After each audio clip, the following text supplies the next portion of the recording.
এখন একটা চিঠি সোশ্যাল মিডিয়ায় ঘুরে বেড়াচ্ছে এবং সেটা বেনামি চিঠি, আমরা তো জানি না কে লিখেছে, কাকে লিখেছে।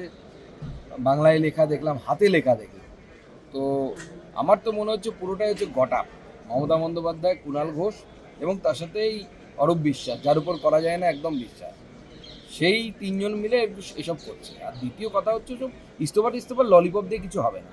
যারা বাঙালি মান সম্মান ভুলুণ্ঠিত করলো, লজ্জায় মাথা কাটা গেল, মুম্বাই পারলো, দিল্লি পারলো, হায়দ্রাবাদ পারলো, আমরা পারলাম না, তাদের একটাই সাজা হতে পারে, সেটা হচ্ছে অ্যারেস্ট বা গ্রেপ্তার।